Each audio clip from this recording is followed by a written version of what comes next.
Dalam nama Bapa dan Putra dan Roh Kudus. Amin.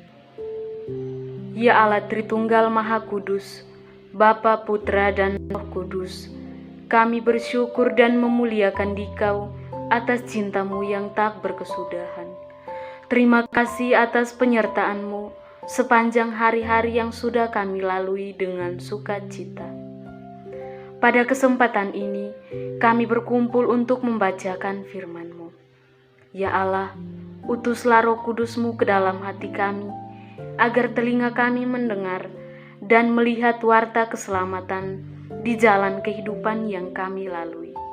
Nama-Mu kami puji, kini dan sepanjang masa. Amin. Tuhan beserta kita, sekarang dan selama-lamanya. Inilah Injil Yesus Kristus menurut Markus.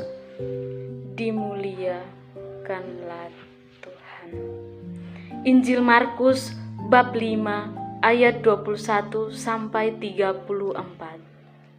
Sesudah Yesus menyeberang lagi dengan perahu, banyak berbondong-bondong datang lalu mengerumuni Dia.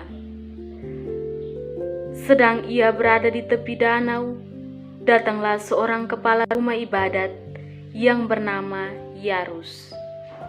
Ketika ia melihat Yesus, tersungkurlah ia di depan kakinya dan memohon dengan sangat kepadanya, "Anakku perempuan sedang sakit, hampir mati. Datanglah kiranya dan letakkanlah tanganmu atasnya, supaya ia selamat dan hidup kembali." Lalu pergilah Yesus dengan orang itu.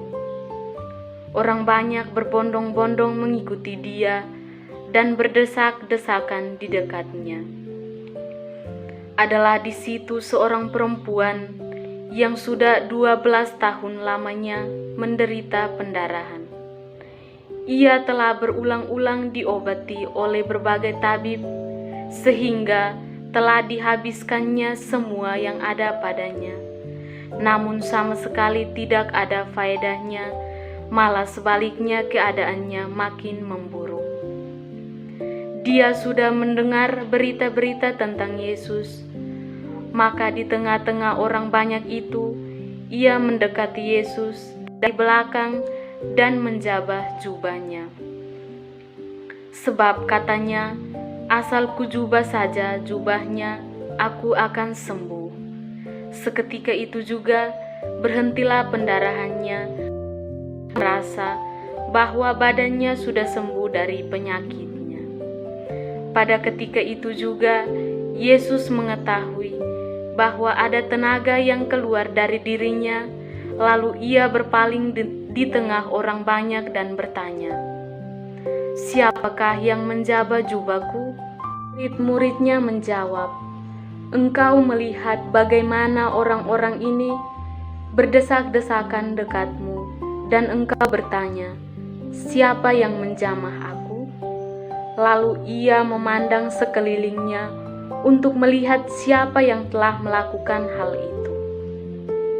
Perempuan itu yang menjadi takut dan gemetar ketika mengetahui apa yang telah terjadi atas dirinya, tampil dan tersungkurlah di depan Yesus dan dengan tulus memberitahukan segala sesuatu kepadanya.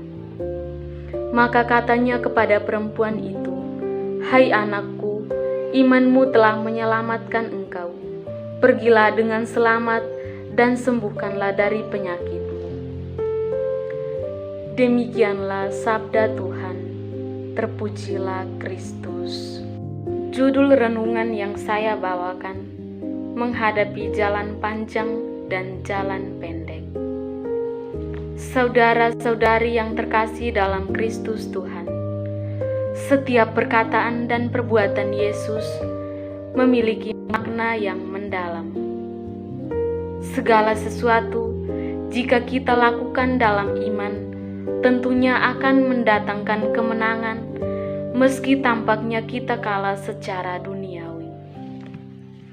Perlu kita ketahui bahwa ada dua bentuk rahmat iman yang bisa kita renungkan dari kisah Injil hari ini. Saudara-saudari yang terkasih dalam Tuhan, rahmat iman yang pertama ialah karena seperti yang dialami oleh perempuan yang sakit pendarahan selama 12 tahun.